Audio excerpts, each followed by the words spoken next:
Hi, this is Terry from Fabric Junction, bringing you your next block in your sampler, block number 8, called the Windmill. As in the past, I've done different sections of the windmill. But let's take a look at the block in the quilt. I have it down in the lower left corner. And it's a fun, different block. I think it would make a great one, just a full quilt made of this particular block that you could have fun with. So anyway, let's put our windmill together.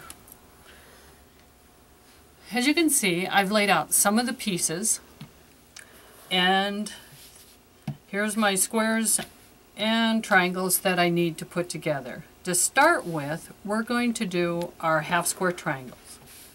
And on these, we need to mark our lines, and I'm using a tool called a 1/4 inch seam guide that I use when I'm going to do half square triangles, that I want to be able to see exactly where I sew. And as you can see, I line it up, even though it's got a nice corner, and you can line it up this way. Nothing wrong with that. I like to line it up where I actually have the black line going over the point of the corner. And I make sure I have a black line on both sides. Once I have that lined up, I hold it. I use my pencil. I start in the middle and work my way out, so that way I don't bunch up my square when I'm marking it. And I mark both sides. Now I've already marked this, and we're going to do the same to the white to make our half square triangles with the blue that goes in the corners. So once I have them marked, I go to my machine and I stitch on that line.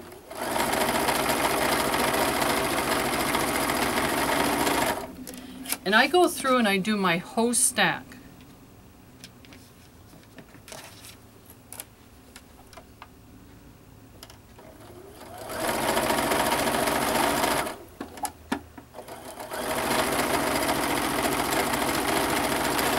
When I get to the end, I just turn my stack and I go back the other way.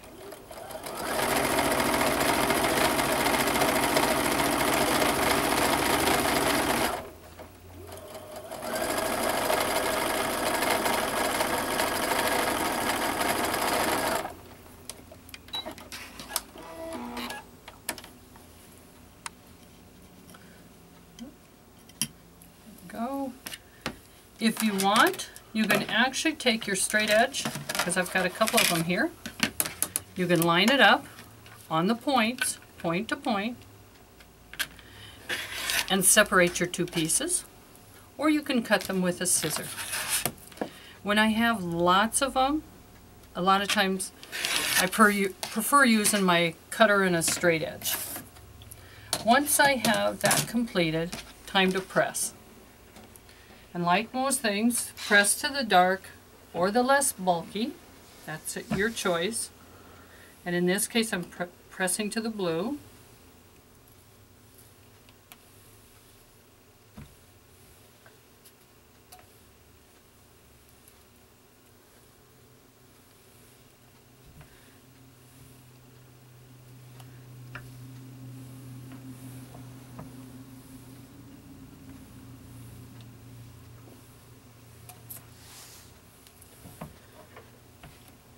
Have them pressed. I've got my little scissors. I like those a little better when I'm cutting dog ears. So trim your dog ears.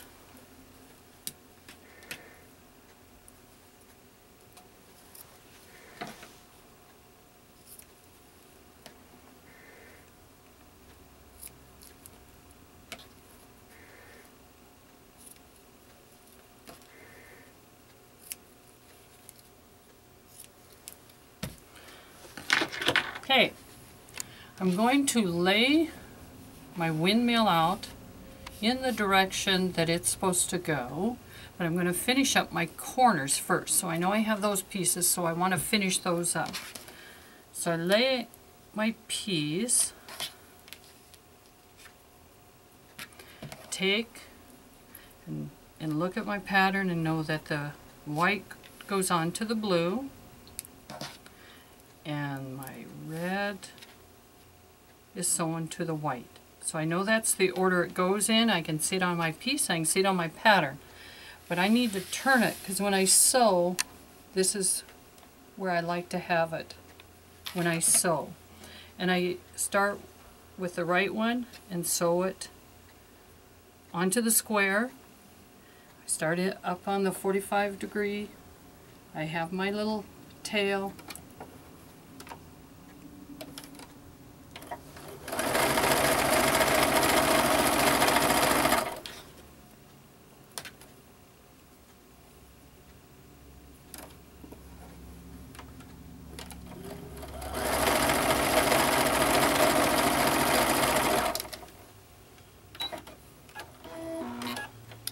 Separate them. If you'd like to press them, it won't hurt. You can go through and press it.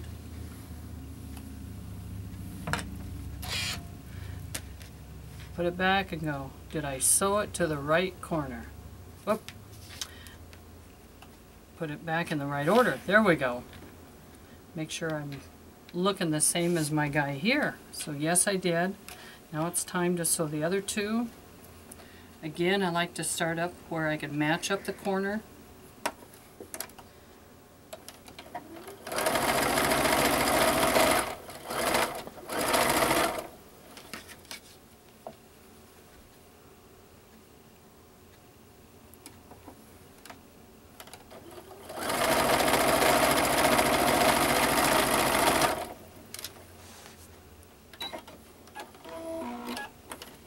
Have our two pieces and then press it open.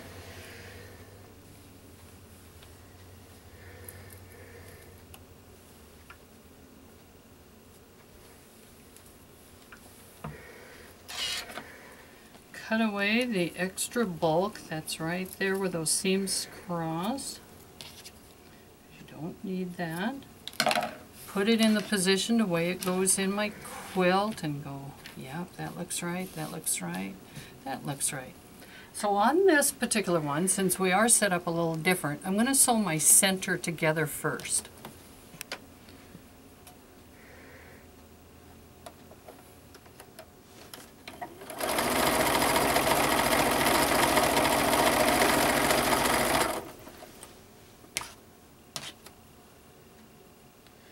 And I'm sewing it together in the order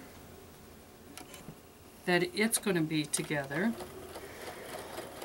So sometimes where those seams are, I need to sew slow to make sure I get them to lay down right.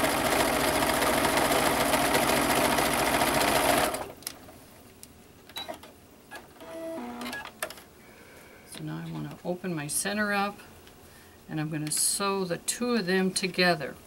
Now you've got 8 sections that you're trying to sew together, so sometimes it's nice to go ahead and slip a pin in there. So find a place where, you know, however you want this to lay, and right now this wants to lay that way, so I'm going to let it. Put your pin in right at that intersection because that's what you want to cross. And then look at the other side. And the other side you can see your intersection and it's right there, so you want the pin to go right in the top of that, but you want to make sure that everything is laying the direction you want it to lay. There you go. So I've got one to the left, one to the right, my pin's straight up and down, so those points are exactly where I want them. Slip your second pin in to hold everything in place and pull the first one out.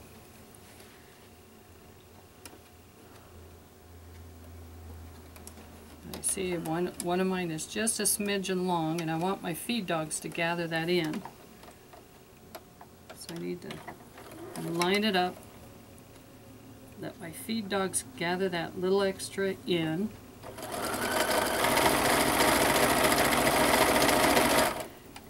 And then cross that intersection. Line up the other side.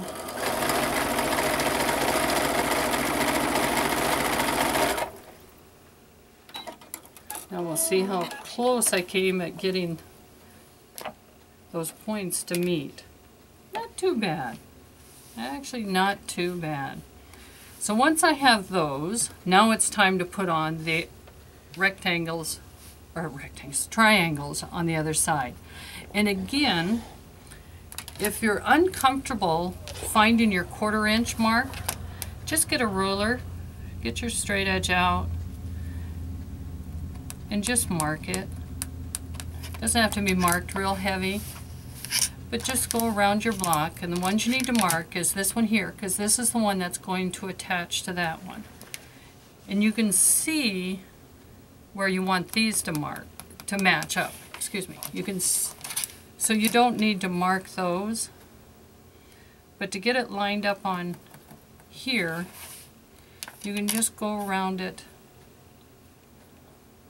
and mark your 1/4 inch. Once you have that, then you can take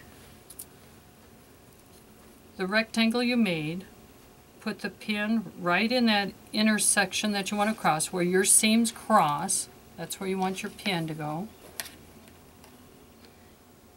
And pin it.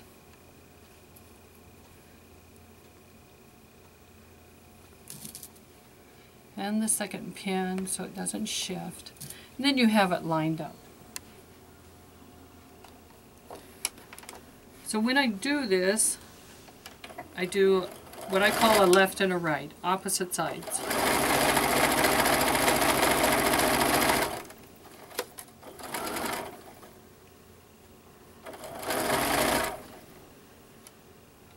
And your triangle will overextend because it's going to need a seam allowance. So as you can see, it overextends. That's a good thing.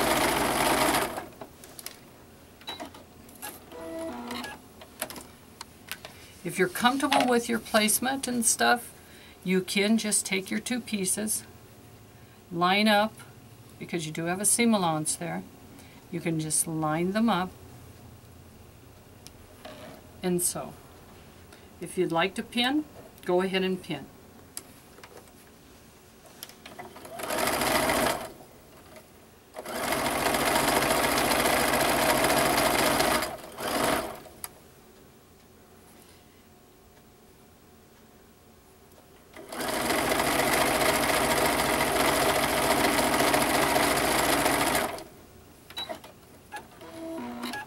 Once you have 2 sides, you're going to have to press.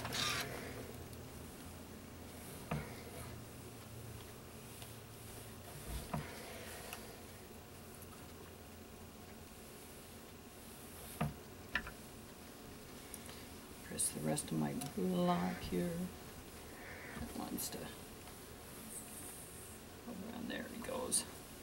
Sometimes they don't always want to lay exactly the way you want, but cotton eventually does. So again, line up.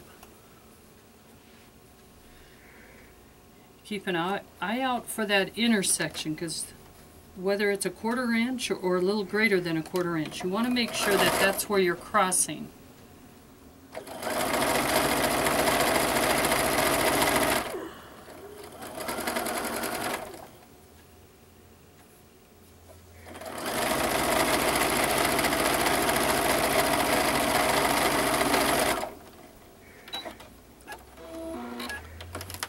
One more side and our beautiful windmill will be done.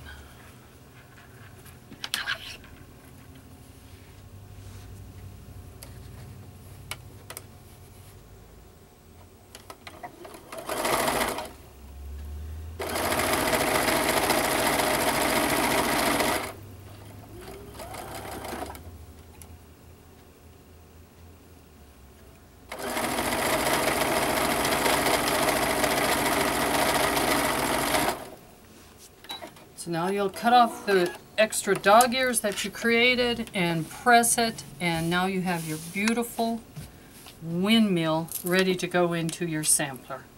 Thank you for watching. This has been Terry from junctionfabric.com.